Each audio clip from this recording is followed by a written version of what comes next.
Ok, alors c'est mon troisième test vidéo. Je voulais juste expliquer un petit peu le contexte. Moi, ça fait 15 ans que je travaille en tant que dessinatrice de bande dessinée et illustratrice. Et surtout, ça fait 15 ans que je donne des cours. Et j'aime bien faire du tutoriel, j'en faisais pas mal à une époque, entièrement à l'écrit.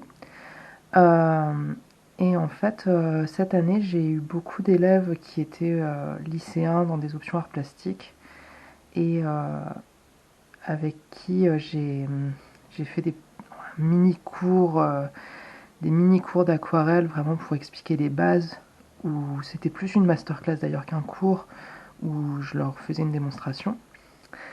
Et on constatait que le problème, c'est que c'est compliqué d'en garder une trace. Je leur ai laissé le dessin à la fin, je leur ai expliqué comment faire, etc. Mais déjà, on manquait de matériel, donc j'étais à plat sur une table, euh, en train d'essayer de leur montrer sur un tout petit dessin, en train de faire passer l'aquarelle entre chaque étape pour montrer ce qui changeait. Eux pouvaient prendre des notes, je leur ai indiqué que le tutoriel existait à l'écrit, mais on disait ben, c'est quand même dommage qu'il ne reste pas une vidéo, c'est quand même beaucoup plus clair pour garder une trace et montrer tout ça. Du coup, de toute façon, c'est une idée que j'ai en tête depuis mais vraiment très longtemps. Je voulais faire des petites vidéos pour expliquer ça, pour faire mes cours, etc. Même si c'est sans prétention, je n'ai pas l'impression d'avoir le temps, ni l'énergie, ni même l'envie d'apprendre à me servir correctement d'un logiciel de montage. J'ai su le faire il y a très longtemps parce que j'étais en école de dessin animé.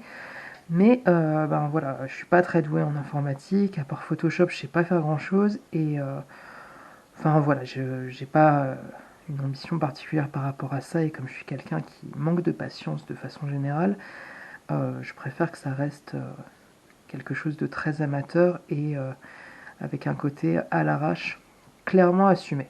Voilà, ça me ressemble un peu plus. Euh, du coup, je fais mes petits essais parce qu'en fait, il faut savoir que moi, je vis au Moyen-Âge et par choix, je n'ai pas de smartphone. Donc, ben, je me sens beaucoup moins stressée au quotidien, etc., que si j'en avais un. Moi, j'y vois plein d'avantages que peu de gens voient, mais moi, ça me convient très bien, sauf que dès qu'il s'agit d'utiliser une application comme Instagram, où je suis très limitée du coup en l'utilisant depuis mon ordinateur, et surtout dès qu'il s'agit de faire des photos ou des vidéos, bah là je dois trouver un petit peu des façons alternatives. Donc je me suis acheté une GoPro, c'est pour ça que désolé là pour la qualité de l'image qui est pas oufissime. Et voilà, je vais faire mes petits essais et j'espère qu'un jour je réussirai à faire des petits cours dignes de ce nom, même si la qualité sera pas ouf. Voilà, donc là c'était juste pour l'essai, j'ai fait un petit chat.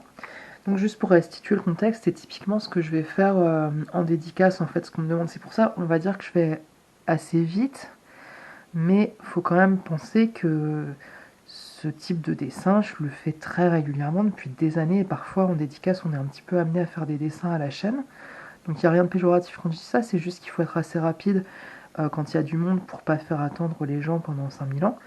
Euh, enfin, chacun fait ce qu'il veut après, mais moi je préfère aller relativement vite.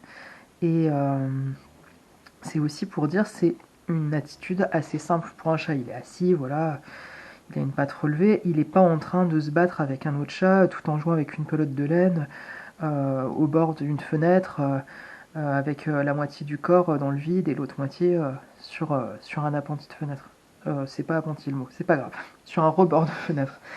Euh, voilà, donc c'est tout ça pour dire que euh, c'est pas comme ça qu'on fait une bande dessinée. Il y a plein d'étapes. Si je faisais une bande dessinée, j'aurais un croquis, un storyboard, un crayonné, peut-être que j'aurais refait l'image plusieurs fois, etc. Donc faut vraiment pas penser que ça c'est révélateur du temps qu'on va passer sur une planche. Sur une planche, je vais passer à peu près entre 20 et 30 heures facilement euh, sur chaque planche.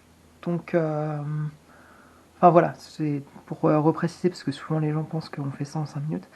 Donc voilà, là c'est un petit dessin basique et ça s'apprend. C'est comme pour tout, c'est comme quand on fait de la cuisine, quand on joue d'un instrument de musique, quand on fait du bricolage, etc., ben, au début on galère un peu, on apprend, on tâtonne, et puis plus on le fait, plus on est à l'aise, et puis à force de demander des conseils à d'autres gens, de se remettre en question, d'apprendre des choses, de se renseigner, etc., on va être de plus en plus perfectionné, et puis on ira de plus en plus vite parce qu'on va trouver des petits tips qui nous conviennent bien, et puis on sait où on va, donc voilà.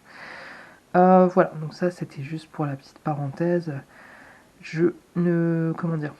On me demande souvent, oui, est-ce qu'il y a un don, voire même on m'affirme qu'il y a un don. Moi, j'y crois pas. Je pense que comme pour à peu près chaque chose, les gens ont plus ou moins de facilité de base, qu'il y a aussi surtout une envie de faire les choses. Par exemple, voilà, moi j'ai pas envie d'apprendre le montage vidéo, si j'y mets aucune bonne volonté, forcément que je vais pas apprendre très rapidement. Après, il y a aussi tomber sur de bons pédagogues pour avoir les bons conseils, etc., etc. Mais moi, je pars du principe que toute chose peut s'apprendre dans la vie. Voilà, alors juste petite indication pour ceux qui veulent apprendre à dessiner des petits trucs. Il y a une technique pour faire les pattes des animaux qui est très simple, qui est utilisée dans les dessins animés à l'ancienne en 2D de Disney, donc par exemple Le Roi Lion ou les 101 Dalmatiens. C'est une méthode que je montre à chaque fois à mes élèves. Vous faites un C, comme la lettre C, jusqu'à tout va bien, c'est facile. La partie basse de la lettre assez aplatie. Vous faites un deuxième C que vous venez complètement coller, un petit peu plus gros que le premier. Un troisième, soit de la même taille, soit un peu plus petit. Et un quatrième, encore plus petit. Et voilà, ça vous fait une petite papate. Vous pouvez faire la même chose si la pâte est relevée. Alors j'ai plus de place, mais c'est pas grave. Je vous conseillerais de tourner la feuille pour que ce soit plus pratique. Moi, je vais pas le faire parce que je sais pas à quel point ça va changer mon cadrage et ça va flouter la vidéo. Mais voilà, donc juste des petits C. Après, vous finissez la